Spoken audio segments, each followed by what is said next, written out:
Hey my people, j'espère que vous allez bien. Moi ça va. Moi je m'appelle Audrey, sur les réseaux Mia Descas. Sur cette chaîne on parle principalement d'études à l'étranger. La vidéo d'aujourd'hui c'était pour parler un peu de la recherche de vos logements quand vous êtes encore à l'étranger. Donc je vais pas faire une vidéo, je vais pas vraiment m'étaler sur la vidéo, une vidéo vraiment très courte pour vous parler parce que certaines personnes me demandent Audrey, est-ce que tu peux trouver un logement pour moi? Donc je voulais vraiment qu'on aborde ce sujet de logement une fois qu'on a beaucoup parlé de permis d'études, on a beaucoup parlé d'admission université, mais maintenant en dehors de tout ça, une fois que tout ça est prêt, comment ça se passe? Le plus gros aussi c'est la préparation, il ne faut pas oublier. Je vous conseillerais en tant qu'étudiant, vous venez en tant qu'étudiant, mais déjà dans un premier temps de regarder si votre établissement vous propose des résidences universitaires. Il y a beaucoup de cégep, il y a beaucoup d'universités qui en proposent. Regardez et si oui, prenez-vous bien des mois à l'avance pour réserver parce que ce sont des choses ça s'en va très vite.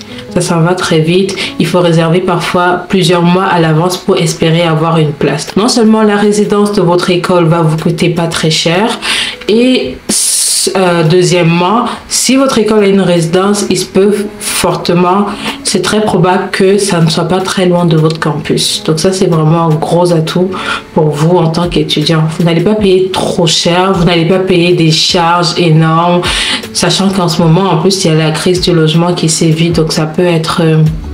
c'est un gros fardeau que vous enlevez sur vos épaules. Généralement, dans les résidences, tout est inclus. Tout est inclus. Donc, ce que vous payez, ça inclut même déjà comment on dit ça? Commodités.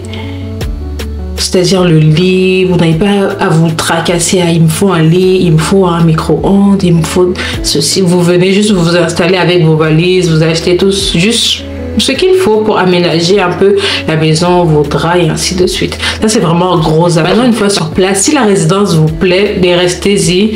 Restez-y pour la durée de toute votre scolarité. Si ça ne vous plaît pas, au moins vous êtes sur le territoire et vous avez la possibilité désormais de vous déplacer et faire des visites dans des appartements. Deuxième conseil aussi en tant qu'étudiant, généralement, votre priorité, ce n'est pas de mettre un gros budget dans le logement. Donc, généralement, plusieurs étudiants vont essayer de se mettre ensemble pour faire des colocations. La colocation, ça vous réduit beaucoup de charges. Ça vous donne aussi une certaine vie sociale parce que vous êtes dans une maison, vous n'êtes pas tout seul. Surtout si vous arrivez dans le pays et puis vous ne connaissez vraiment nada, zéro personne. La colocation aussi, ça peut être une bonne alternative pour vous. Je sais qu'il y a beaucoup de personnes qui sont en mode non, la colocation, non, jamais. Mais ce n'est pas totalement à rejeter. Si vous avez des bons profils avec qui vous pouvez vous mettre en colocation, ce sont des options à regarder. Comment je trouve tout ça? Comment est-ce que je trouve? Pour les résidences étudiantes, c'est facile. Regardez directement sur le site de votre établissement scolaire. S'il y en a, vous trouverez ça là. Pour les colocations ou alors des logements tout seul, si vous voulez un studio tout seul, un appartement tout seul, moi je vous recommande de regarder sur Facebook. Facebook Market, c'est sûr il y a des arnaques. Faites attention, c'est sûr il y a des arnaques, mais rejoignez principalement des groupes. Il y a des groupes. Je mettrai quelques liens dans la barre de description.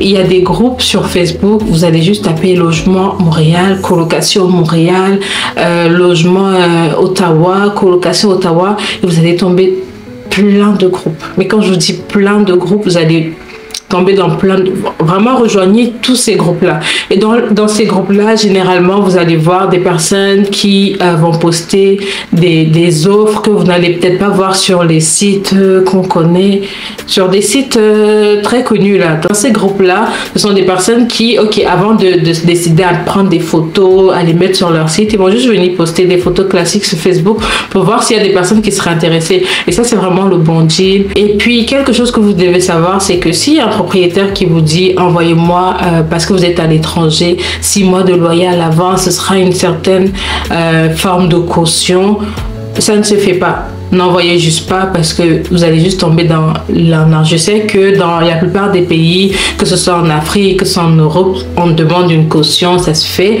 Mais si vous êtes à l'étranger et puis le propriétaire vous dit envoyez-moi 3 mois de loyer en guise de caution, ça ne se fait pas. Une fois que vous allez envoyer votre argent, la personne va vous bloquer. Les photos que vous avez vues sur les sites vont disparaître tout simplement. Si vous avez d'autres questions, n'hésitez pas à me les poser soit en commentaire, soit directement sur mon compte Instagram. Je me ferai un plaisir de vous répondre. Auf Wiedersehen!